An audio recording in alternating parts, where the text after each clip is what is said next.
Demolition of illegal structure is underway in Shimla Sanjoli area. Now this has come after a Shimla court had ordered the demolition of the 3 unauthorized stories of the 5th floor of the illegal structure in Shimla is what we know so far. Visuals on your screen show how the roof of the illegal structure has already been taken off. The next step, of course, being taking off and demolishing the 3rd illegal floor that is there on the mosque. Remember, ladies and gentlemen, what we are talking about here is the illegal structure that led to a massive uproar in Shimla in Himachal Pradesh. Just a few weeks back, we saw how there were protests that were taking place where a certain section of a community said that the mosque was illegal. However, the court said that it is not the mosque that is illegal. However, there are 3 stories on the mosque that is illegal, and the demolition order has been given for that. I also have Lalit joining me live on the broadcast. He's reporting live from Shimla at the site where the demolition is taking place. Lalit, take us to the visuals. What do you see? What is the update on the demolition drive that's taking place? Well, Tanisha, let me first of all show you the visuals only.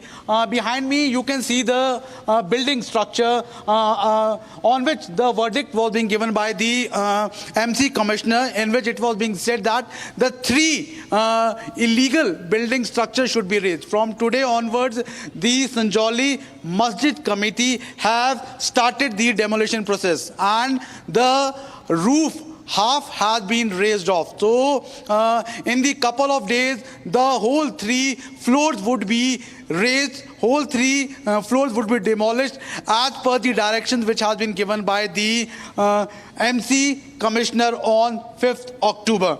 Tanisha, what we can talk more right now with us is the President of the Sanjoli Masjid Committee, Mr. Mohammad Lateef. Let me take across to him only. Right.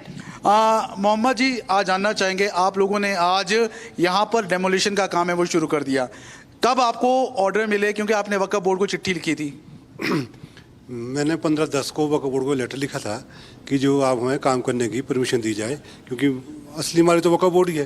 President तो चलो एक part है, आज है कल नहीं है, तो अलग बात है। तो वक्फ बोर्ड ने आज हमें लेटर सवेरे दे दिया था और आज हमने काम शुरू कर दिया। ठीक है।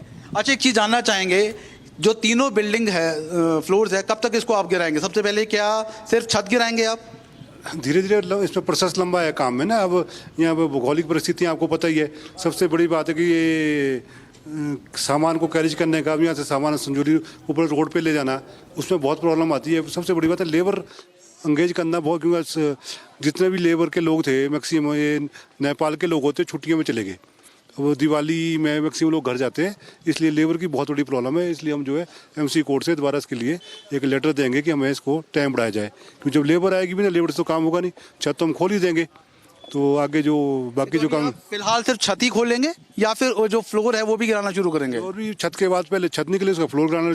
पर मेन तो लेबर की प्रॉब्लम है ना, यहाँ लेबर आजकल घर चलेगी मैक्सिमम। दिवाली के दशहरे के टाइम जो मेन लेबर है सब घर चल जाती है।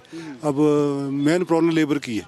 अच्छा, एक और चीज़ समझना चाहेंगे, टाइमलाइन के हिसाब से अगर आप हमें बता सको, कब आपने सबसे पहले खुद MC कमिश्नर को चिट्ठी लिखी थी जब कहा था कि अगर इलीगल बिल्डिंग स्ट्रक्चर है हम उसको गिराना चाहते हैं? उसके बाद कब MC ने फैसला दिया और कब आपने चिट्ठी लिखी वक्फ बोर्ड को? तमाम चीज़ों के बारे में दर्शकों को बताएंगे। हमने 12/9/2000 को 24 में MC कमिश्नर को लेटर लिखा था, और मैंने नहीं थे बल्कि मेरे साथ वक्फ बोर्ड के ऑफिसर भी थे।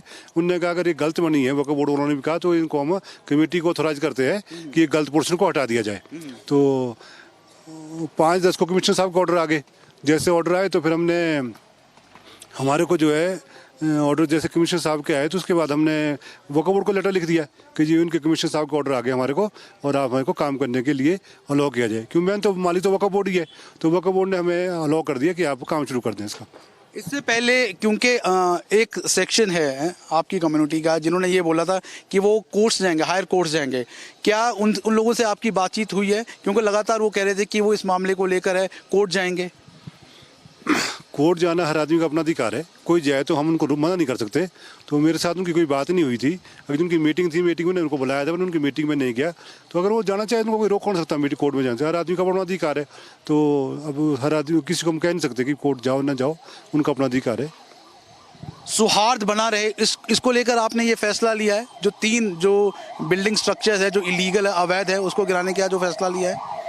हिमाचल का जो माहौल है शुरू से ही, यहाँ भाईचारा बहुत, हमारा तो ऐसा भाईचारा लोगों के साथ है, एक दूसरे घर आना जाना, शादी ब्याह हम इकट्ठा ही, बहुत अच्छा भाईचारा हमारा। तो उसको कायम रखने के लिए, उसको भाईचारे को बनाए रखने के लिए हमने अपने जितने हमारे जिला शिमला के मुस्लिम कम्युनिटी के लोग हैं उनसे बात की थी। उनने उनका मेरा पूर्ण को साथ सहयोग, बल्कि संजौली के जितने भी लाले हैं वो कोई भी हो सबका Exactly. So basically behind me you can see the visuals here where you can see that half the roof has been raised off, half the roof has been demolished, and in the couple of days the 3 illegal floors would be demolished.